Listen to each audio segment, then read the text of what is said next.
Hey guys, today I want to talk about Proverbs 31 and the correlation between it and the Hebrew alphabet, which seems like weird, but you'll understand more as I go along. So, Proverbs 31, if you're not familiar with it, is a poem that kind of describes the ideal woman, a beautiful woman, hardworking, not physically beautiful, like spiritually beautiful, but a beautiful woman, a hardworking woman. It describes an ideal woman and actually ends up all pointing to Mary, which is really cool. Mr. Hahn pointed that out. Thank you. But so when I was reading it, it's one of the things that I like to read a lot because it just reminds me of, my mission in life and who I'm kind of made to be. And I have a verse from it by my bed. Y'all know I love it. If you've ever been to a discipleship meeting, I've probably found a way to bring it up. But today I read that it's actually an acrostic poem, which means that it starts with successive letters of the alphabet, like the Hebrew alphabet. So in English, it'd be like a poem that starts with the letter A, the first verse, second verse starts with the letter B, third verse starts with the letter C, and so on for the whole alphabet. And I remember reading, and I was actually talking about this with Jenny yesterday, that every single Hebrew letter has a meaning, like a very specific meaning to that word. And the way you spell a lot of words, if not every word in the Hebrew language, means something and it symbolizes something. Every name, the letters and the organization of the letters and the order means something, So, yeah, I wanted to read along and show you how every single letter I found out today when I was researching, and I came to these conclusions in my own head. I don't know if I'm the first one to do this, but I don't think I am. But I came up with these conclusions in my own head, so I'm very proud of it. But how every letter coincides with the verse that it's supposed to be, and how it goes along with it. So yeah, I just think it's really cool. So I really recommend having a Bible next to you during this. Yeah. So there's a bug. Sorry. So it starts off Proverbs 31 verse 10 is where the poem starts. Proverbs 31 verse 10. That's where it starts. And it's called The Wife of Noble Character. So it starts off, the first verse. A wife of noble character who can find? She's worth far more than rubies. So noble character can also be translated more literally to a wife of strength. And the first letter of the alphabet is Aleph, which is literally translated to a decisive yet gentle leader. And this is interesting because it's talking about a wife of strength, and you usually associate like strength and noble character with someone who's of nobility and royalty. Like when they say noble character, it makes you kind of think of like someone that's in charge, a gentle, decisive leader. So I like that it emphasizes that a woman can be, a leader in a lot of ways, a leader to other women, a leader to her children, a leader even for her husband, maybe spiritually. Like there are a lot of ways that a woman can be a leader, and it emphasizes that. And like the letter Aleph means that. It's a decisive and a gentle leader. And it's literally translated to an ox, if that helps you with the metaphor. So the next verse says, her husband has full confidence in her and lacks nothing of value. So if you read the King James Version, it is more literal, and it says, the woman is the dwelling place of the man's heart and confidence. It's something like that. That's not exactly what it says, but it says the woman is the dwelling place of the man's heart and confidence. And so the second letter of the alphabet, Beit, means literally temple or dwelling place. So it directly correlates with what the letter means that it's supposed to. And I also like the analogy that we are the dwelling places for, if we ever get married, like for our husband's heart and for his confidence. He should be able to put full trust in us. And I just think that's beautiful, so, and it coincides perfectly with the letter, which is mind-blowing to me. So the next verse, the third verse, says, she brings him good, not harm, all the days of her life. So the third letter is Gemel, which literally means nourishment and lifting up. And also divine perfection, but more here it talks about nourishment and lifting up. She brings him good, not harm. And that's just another way of saying she nourishes and lifts him up. So that just directly goes with what the letter means. I think that's cool. So now, verse 13, it's the fourth line of the poem, says, she selects wool and flax and works with eager hands. So this letter that goes along with this is Dalet, which is the earthly letter. They call it like the letter of the earth. But when it talks about earth, it specifically doesn't talk about us owning it. This letter specifically emphasizes the ownership of everything we materially have to God. It still owns to God and to others in general. So she may be selecting wool and flax, but it emphasizes by associating it with this letter it emphasizes strongly that it's not hers. She does this for her husband, for her children, for her community, her servants. She gives it to others. Now she's going to eat because she needs to physically eat, but primarily she's wanting to care for her family and for her children and for those who she has to provide for. So I think it's perfect lining it up with this letter because it perfectly means that she's selecting material things and gaining material things, but not for herself. It's for others, which is cool. So I love that. The next verse says, she is like merchant ships bringing food from afar. So what's really cool about this is the fifth letter that is associated with this verse is hey. And this is a super, super complex and studied letter. And it means a lot of things. But how it's used is if it's added to the end of a word, like as a suffix, it actually feminizes the word and makes it fruitful. So if you ever read the story of Abraham and Sarah, they were Abraham and Sarai before they had they encountered God, but then after they were added H, and Sarah was pregnant. They were fruitful. So when added to a suffix of a name or a word, it becomes feminized and fruitful. So yeah, and in this verse, it talks about how she is like the merchant ship. She's fruitful. She brings food. Her work is fruitful. She is like merchant ships bringing food from afar. Fruitful merchant ships. And so I just think, that's really cool. So the next verse says, she gets up while it is still night. She provides food for her family and portions for her female servants. So the letter that goes along with this is vav, which literally translates to a nail or like a peg. If you know what that is, you obviously know what a nail is. But so this verse, I really like it because it, when you talk about it associated with the letter vav, the nail / peg, it emphasizes that because she gets up while it is still night, because she provides food for her family, because she portions for her female servants, she is the peg and the nail for her family. She is the thing holding it together. They could have said that the husband was the peg of the family, but they emphasize that it was the woman holding this family together because of the work she puts in. So I like where they word these different, like where they place these different verses coinciding with which letters, because it emphasizes different things. So I really like that it emphasizes and calls the woman like kind of the nail of the family, holding everything together. So yeah, the next verse says, she considers a field and buys it. Out of her earnings, she plants a vineyard. So the letter that goes along with this is Zayin. I have no idea how to say it, but it literally translates, this is a paradoxical word, but it's supposed to be. It's a sword of nourishment, which sounds weird and it is, but that's not the main part. That's what it literally translates to. But the cool thing about this is that there are I don't understand exactly because they didn't explain it well, but there are certain letters in the Hebrew language that are crowned or can be crowned. I think it depends on what letter it is, but they like the way it's written, there's like a crown on top. That's what they call it. But specifically the seventh letter, it says the Baal Shem Tov, which is like, I guess, a Hebrew book or a Hebrew writing. I don't know. No idea what it is. They didn't tell me. But it says that the Baal Shem Tov says, as a woman of valor is a crown for her husband, the seventh letter has a crown. So this letter is highly associated, as shown in the Baal Shem Tov, is highly associated with women being the crown of their husbands, being like their pride and glory. Like a king loves his crown and his throne and his power. Like, and it's a symbol of like, that is a symbol of his dignity. And so I think it's cool that, a wife is that for a man. It's his pride and glory. And also that it specifically does it with this verse because it talks about her earnings, are the pride of her husband. He's proud of her. So I just think that's really cool. So yeah, the next verse says, she sets about her work vigorously. Her arms are strong for her tasks. So the word that goes along with this is chet. The letter, is chet. And it literally translates to inner room, and it emphasizes like symbolically the separation of something, but also the doorway between the inner room and the public. So it also is called, this letter, the letter of life, because the Hebrew word for life begins with the letter chet. I have no idea if I'm saying that right.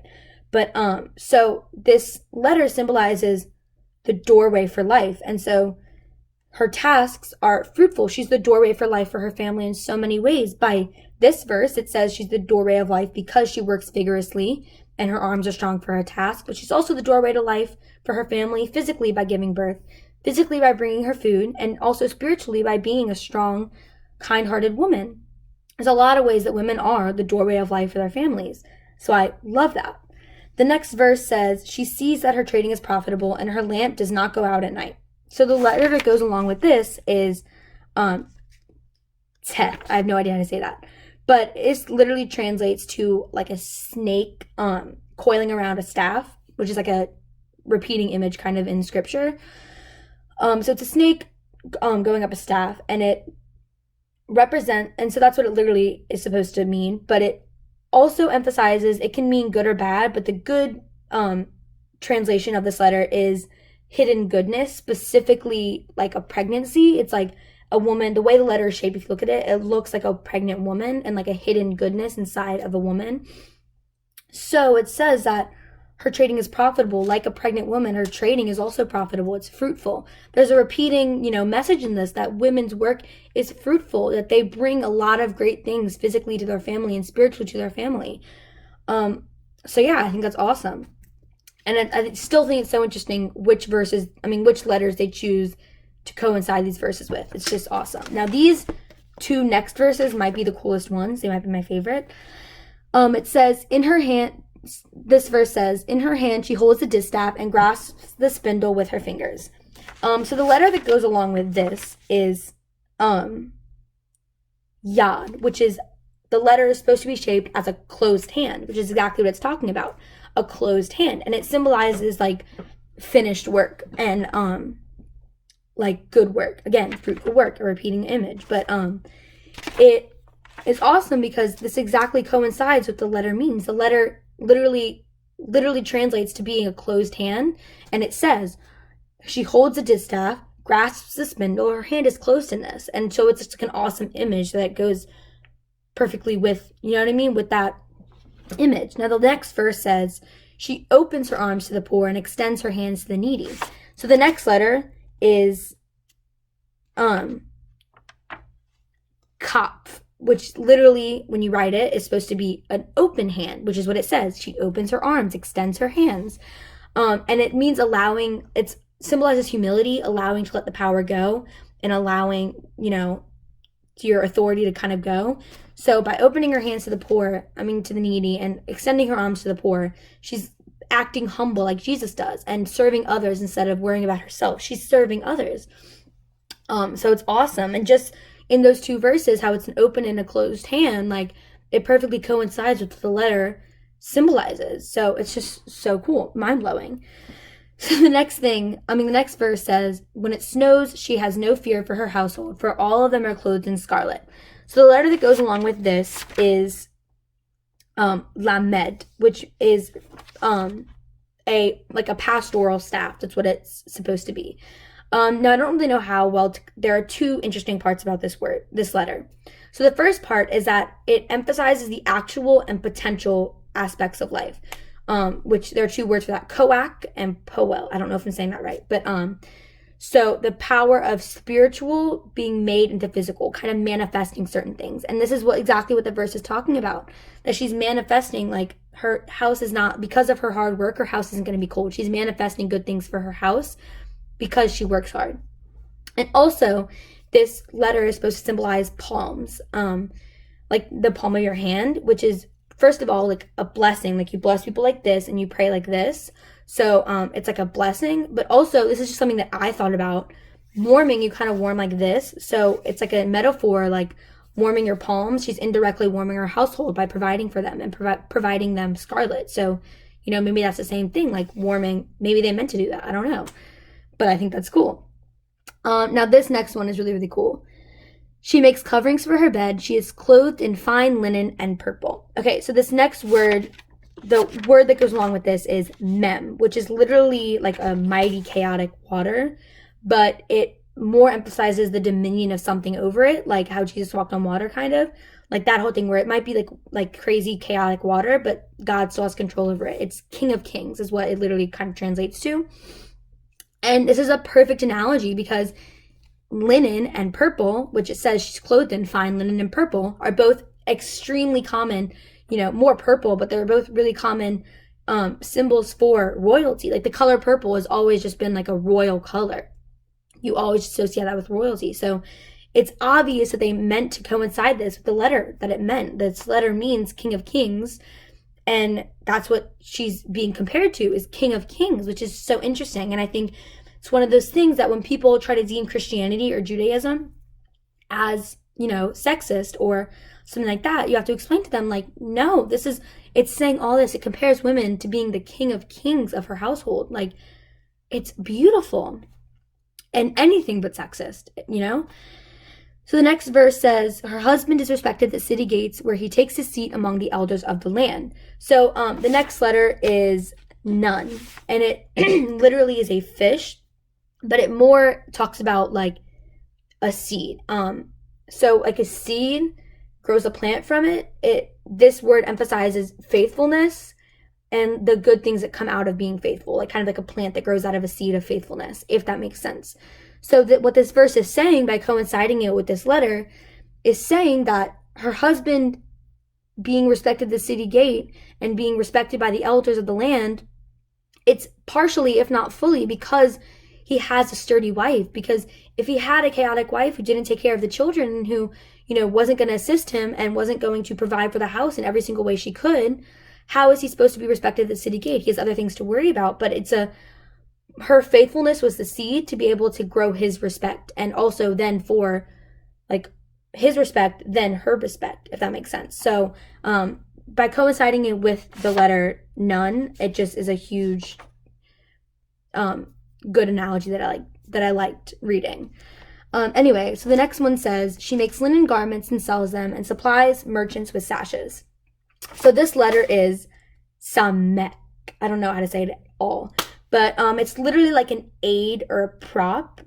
So it's saying that by making linen garments and selling them, she's aiding her household. And I think it's common to think that, like for atheists or agnostics or other religions, to think that Christians believe that women should stay at home and like the men should be the main breadwinner.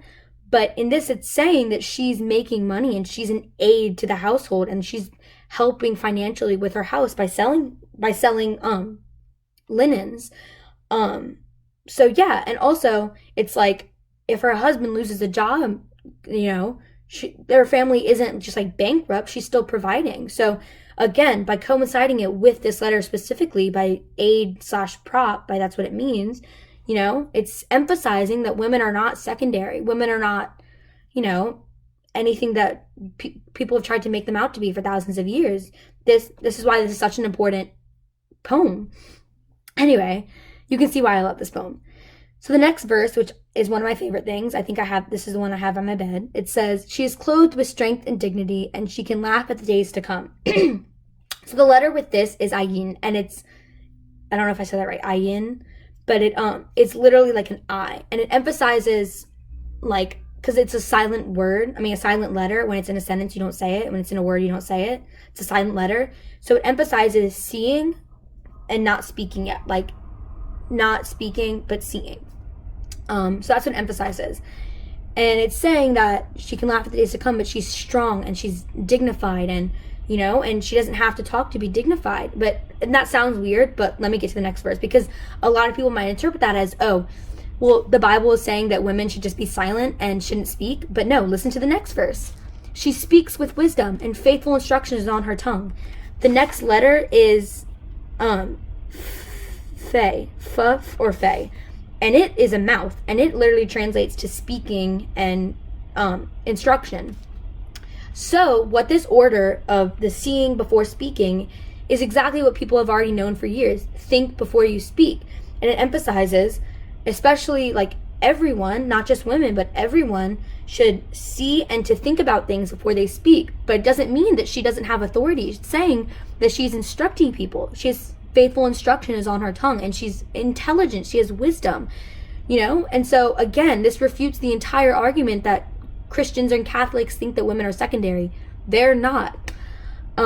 So yeah, I love that, because that's advice you would give to anyone. Think before you speak. It's not just like, you know what I mean? I love it.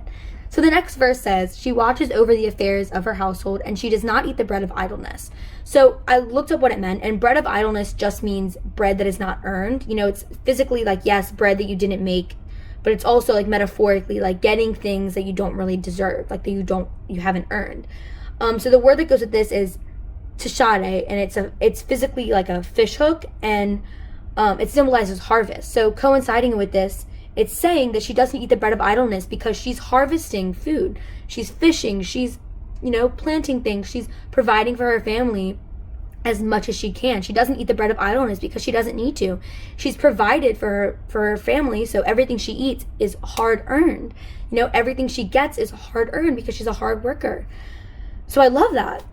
The next verse says, her children arise and call her blessed, her husband also, and he praises her.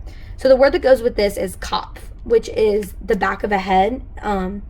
But also it talks about this, the sun and kind of the revolution of things like around one center being, and like the warmth that comes from the sun and the light that comes from the sun. So it's saying, again, since it coincides with this letter, it's specifically saying her children call her blessed and her husband praises her because she's the sun and the light and the warmth of this family. It's what the letter means. She is what's keeping this family warm and bright and cheerful. And so her family adores her and loves her. And I just love that. The next verse says, many women do noble things, but you surpass them all.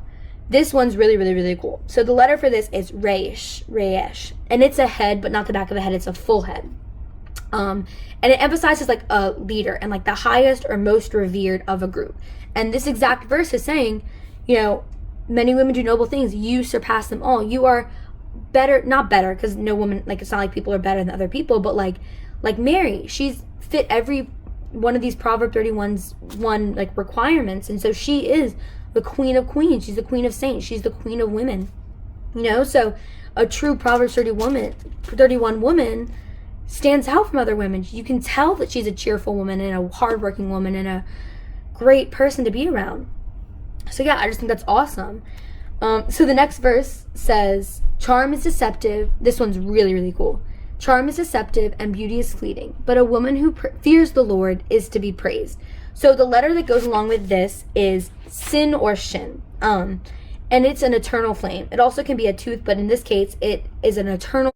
But it's saying that what defines a woman as, being a Proverbs 31 woman and a respectable woman is not charm, because that's deceptive. That's not the eternal flame. It's not beauty. That's not the eternal flame.